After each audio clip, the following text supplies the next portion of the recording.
Hello दोस्तों, Bhuvika story world में आप सबका स्वागत है। दोस्तों, आज की हमारी कहानी है आखिरकार सबसे बड़ा पुण्य कौन सा है।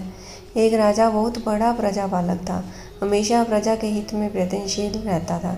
वह इतना कर्मठ था कि अपना सुख ऐशोआराम सब छोड़कर सारा समय जन कल्याण में ही लगा देता था।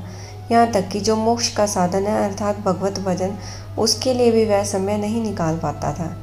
एक सुबह राजा वन की तरफ भ्रमण करने के लिए जा रहा था कि उसे एक देव के दर्शन हुए। राजा ने देव को प्रणाम करते हुए उनका अभिनंदन किया और देव के हाथों में एक लंबी चौड़ी पुस्तक देखकर उनसे पूछा, महाराज, आपके हाथ में यह क्या है? देव बोले, राजन, यह हमारा बही खाता है जिसमें सभी भजन करने वालों के नाम हैं। राजा ने निराशा युक्त भाव से कहा, कृपया देखिए तो इस किताब में कहीं मेरा नाम भी है या नहीं। देव महाराज किताब का एक एक पृष्ठ पलटने लगे, परंतु राजा का नाम कहीं भी नजर नहीं आया।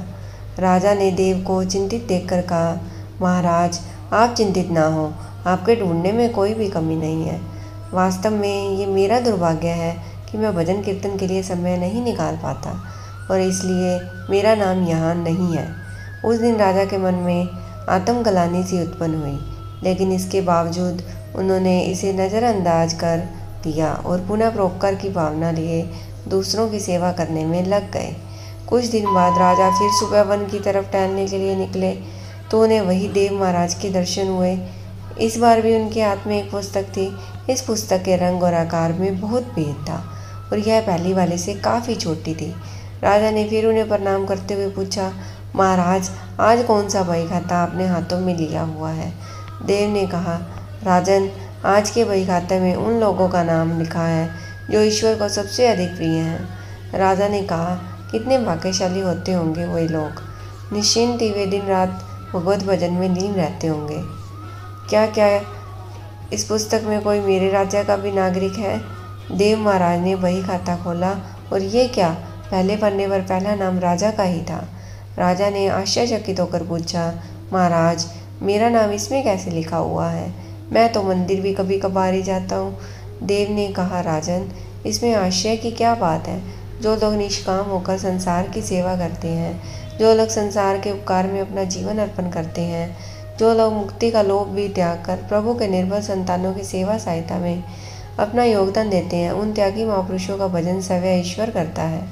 ए राजन, तू मत पछता कि तू पूजा पाठ नहीं करता। लोगों की सेवा कर, तू असल में भगवान की ही पूजा करता है। परोपकार और निस्वार्थ लोक सेवा किसी भी उपासना से बढ़कर है। कर्म करते हुए 100 वर्ष जीने की इच्छा करो तो कर्म बंधन में लिप्त हो जाओगे। राजन, भगवान दीन दयालु हैं, उन्हें खुशामद नहीं भाती बल्कि आचरण भाता है। सच्ची भक्ति तो यही है कि परोपकार करो, दीन दुखियों का हित साधन करो। अनाथ, विधवा, किसान व निर्धन आज अत्याचारियों से सताए जाते हैं। इनकी यथाशक्ति सहायता और सेवा करो और यही परम भक्ति है। राजा को आज देव के माध्यम से बहुत बड़ा ज्ञान मिल चुका था और अब राजा भी समझ गया कि परोपकार से बड़ा कुछ भी नहीं और जो परोपकार करते हैं वही भगवान के सबसे प्रिय होते हैं। मित्रों, जो व्यक्ति निस्वार्थ भाव से लोगों की सेवा करने के लिए आगे आते हैं, परमात्मा हर समय उनके कल्याण के लिए यत्न करता है। हमारे पूर्वजों ने कहा भी है, परोपकाराय पुण्याय भवतः, अर्थात दूसरों के लिए जीना, दूसरों की सेवा को ही पूजा समझकर कर्म करना, परोपकार के लिए अपने जीवन को सार्थक बनाना ही सबसे बड़ा पुण्य है। और जब आप भी ऐसा करेंगे तो स्वतः ही आप वह ईश्वर के प्रिय भक्तों में शामिल होंगे। दोस्तों, आज की हमारी कहानी आपको कैसी लगी कमेंट बॉक्स में कमेंट कीजिए और चैनल पर नए हैं तो चैनल को सब्सक्राइब करना न भूलिएगा। Thank you.